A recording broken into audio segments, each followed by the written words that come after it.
This is Beyond a Reasonable Doubt with your hosts, Mark Garrigus and Adam Carolla. Yeah, get it on. Got to get on it. Just figured on mandate. Get it on. Welcome to the best 15 minutes or so in the universe. It's Beyond a Reasonable Doubt with birthday boy, Mark Garrigus. I'm here. Nobody I'd rather spend my virtual birthday with than you, Adam. It's me, the dogs, and you. I love it. How's the COVID protocol going? I'm still under strict orders to isolate. So I'll tell you, I've never seen anything quite like this Armenian wedding. You know, there was an Armenian wedding about a month ago or maybe 6 weeks ago on the east side of town. It just wiped out all the Armels. This one in Greece, I think there's only 3 people who are 45 and under, vaxxed or unvaxxed, who didn't get it. None of the Greeks got it. And on top of that, it's now permeated the over 45 crowd. So it's just wild. So wait, is this the wedding you were at in Greece? In Greece, exactly.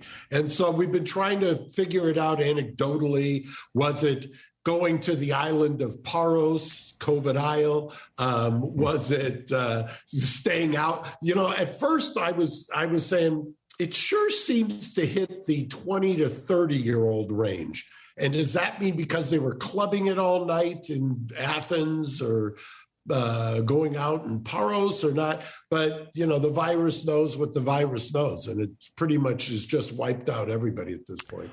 All right. So what's on your mind legally?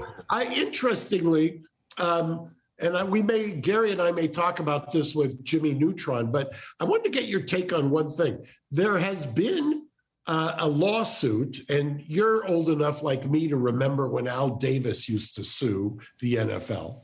Mm-hmm. And the twist on this one is the city of St. Louis suing the NFL for the Rams leaving. Mm-hmm. There's been some, you know, without getting into the weeds, there's been requests for defaults or terminating sanctions because of litigation abuse and things of that nature. It's setting up right now for potentially, they didn't get out of St. Louis. So can you imagine trying this case? Yeah, and the reason I think of you when I thought of this case is you always define political controversies in terms of just put yourself in, you're a Steelers fan or you're a Lions fan, right? Right. Here you've got a case where the NFL let a franchise go from St. Louis. The case is going to be tried in St. Louis, and they're going to be arguing about the economic effects of taking that franchise out of St. Louis. Doesn't it have all the earmarks for a monstrous verdict? Yeah, sounds like some home cooking. Yeah, the St. Louis had the Cardinals for, God, must have been 35 or 40 years. I don't know. Gary can look it up. The Cardinals were around in the 60s. I don't know if they were in the 50s. This is a good test for you. Who was their famous quarterback? Jim Hart. Jim Hart. Very good. Okay. So I didn't even let you get to quarterback. I didn't even get the question out. You had Jim Hart. Well, because all we got is Jim Hart and Conrad Dobler. Dobler, right. Who was the meanest man in the NFL. I was saying the other day to Vinny that, at least on tweeting, that it's sad that not that many people got to fully experience, because he died young, Conrad Dobler, because he was something, wasn't he? Conrad Dobler may still be alive, but without the use of his knees. So Conrad Dobler is alive, age 71. Yeah. What don't I know about Conrad Dobler? So they were there from 60. It's funny, I was saying, are they making the 50s or just the mid-60s? So the 1960 to 87. Then I guess they went teamless for a bit, maybe a bit. And then the Rams showed up. And then, of course, the Cardinals resurfaced in Arizona. But I don't think the Cardinals got to Arizona in 88. I think they may have been a defunct franchise for a number of years and then ended up in Arizona. I don't know how this math is working out. They relocated to Tempe, Arizona in 88. Oh, really? Yes. Really? But they may have had. I never would have guessed that. It is unclear here from this article whether they took a season off in between or something. They probably didn't. So they've just been in Arizona that long. And, yeah, I guess you go back, you think about Pat Tillman and guys like that, Jake the Snake Plumber and guys like that. They were Right. well established in Arizona before those guys got to the team. So I guess it's been a while. And then the Rams got there in 88? 95. Oh, that's weird to me. So because the Rams went Orange County. Right. They went from Los Angeles to Anaheim. Right. And they still called them the Los Angeles Rams. And then they went to St. Louis. And St. Louis is without a franchise then, in that case. And there are other teams that sort of had that. Baltimore had that with the Colts, and then the Colts moved to. And also, whatchamacallit? Another Midwest team that I'm having a brain lock on. But one other story I wanted to talk about before we run out of time. Gary and I just saw it right before we went on the air. Gary, you want to talk a little bit about this? Because it's quite a story that's breaking here in New York. Yeah, it's interesting. Actually, since you and I spoke, Mark, I realized that I have some close family friends who live in the neighborhood of this gentleman's home. But Ace, I was telling you about this one before we started. The FBI has raided the office of a police sergeants union in New York. Which they call SBA, and most people have thought when they read it that it was for Small Business Administration, but it's not. They've got I believe it's Sergeants Benevolence Association. I believe that's correct. So they've raided that office and the office, or the home rather, of the managing person of that organization. He is apparently has a history of clashing with the city government and de Blasio, and has had some antics on Twitter, let's just say. He's the guy you may remember, Adam, who, when de Blasio's daughter was arrested during the BLM protests, he's the guy who either posted or excerpted I believe, Gary, and correct me if I'm wrong, her police report, I believe, to try to upstage Bill de Blasio, the mayor of New York. Well, it's weird because if I'd heard this story a few years ago, I would say, oh, there's some sort of skull and bones thing going on here, and we got some bad cops. But more recently, the DOJ and the FBI, they've all been essentially weaponized at this point, and now I'm not so sure. So you cross de Blasio. Well, while you're going down this particular rabbit hole, he is a very prominent supporter of Donald Trump and very public about that. Right. So we're kind of living in a new world order where the Department of Justice and the FBI are getting quite selective with who they prosecute and whose homes they raid, depending on who those people supported politically. And that is a new world order, and not a world that I particularly want to live in. I was going to say, as somebody who's beaten this dead horse, I can't tell you how many times, whether you go back to Bill Clinton and Whitewater, or you go to other famous, before that, you could go to the George Herbert Walker Bush and the scandals there. It's always and people were saying this 30, 40 years ago when I first started practicing, that you call it weaponization. Back then, they used to call it the criminalization of politics. And and it has become in stark contrast, and I think weaponization is probably a good way to put it.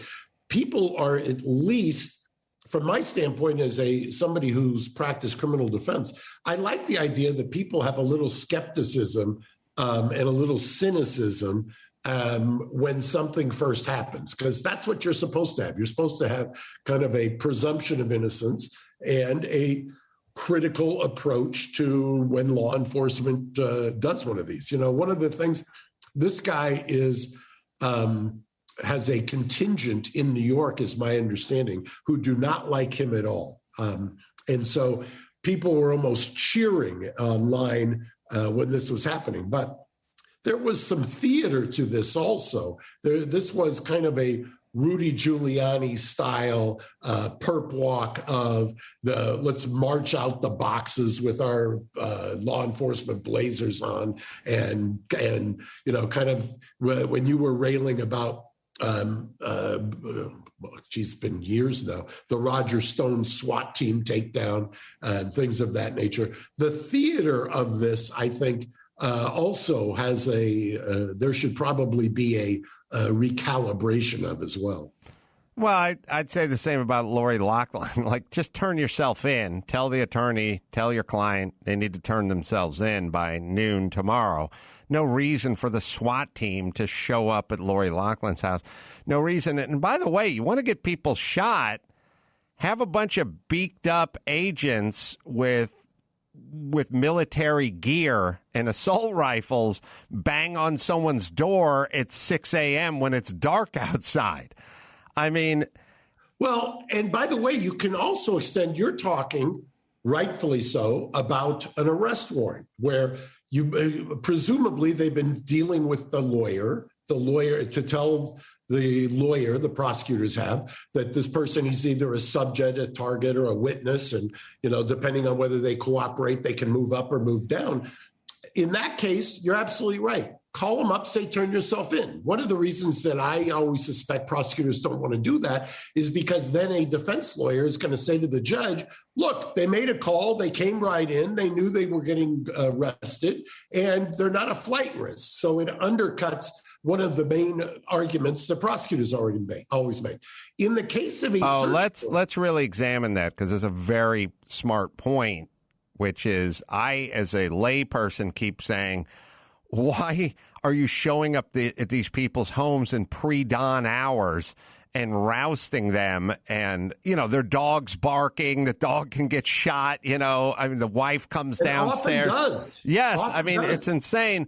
But you're right. If you say, bring your client in, defense attorney, and, remand him to the court, well, then you've completely cut your flight risk off at the knees, because obviously there's a prime example of that person not fleeing, and now the DA can't make the flight risk argument. And by the way, the arguments now at most hearings are danger to the community or a flight risk. So if you cut off flight risk, and by the way, in almost all of the large fraud cases, it's almost always flight risk. Remember the Tom Barak, who was formerly of Colony Capital. When they arrested him, he had to sit in custody for, 5 days a week. They had him marched out to the Rancho Cucamonga, I think, holding facility. And it was all because of his massive wealth that he was a flight risk. Well, I guarantee you, if the U.S. Attorney's Office or the law enforcement had just called him up and said, we're going to unseal the indictment tomorrow, get your ass down here and get in front of the duty judge, you think Tom Barak was going to hop a plane and go to Lebanon? Not a chance. So in those cases, it's the only argument they've got. There's a case that I haven't briefed Gary or Mark on, but it's an interesting case, which is, I think, a Marine commander who basically just said, hey, this whole fiasco about, now you make me think Lebanon. Afghanistan. It was a shit show and people should be held accountable. He got a gag order. He kept talking, and he's in the brig now, and he's in, and I don't know when he's getting out. I think he had some sort of hearing pending or something like that. He has been freed in the last hour or so. Oh, in the last hour. But I've been following that, and I'm glad you brought that up, because it shows you that in certain contexts, you do not have at all a First Amendment right to speak. You just don't. There's another case of a guy who was a former naval. I don't know if he wasn't an admiral, but he was up the pecking order a little bit in the Navy.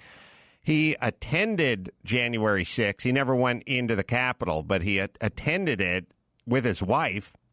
They showed up at his house pulled him out of his house several days later and put him in solitary for 49 days. Again, that's kind of what we're talking about, this suspension of rights as we know them. It's getting into a little bit of a scary place. There's a theme, which is fuck with the government, and all the rights are going out the window. You know, it's interesting you say that, because I brought a case decades ago for a police officer. He was my client, who had written a somewhat fictionalized account of his department. And it was not flattering.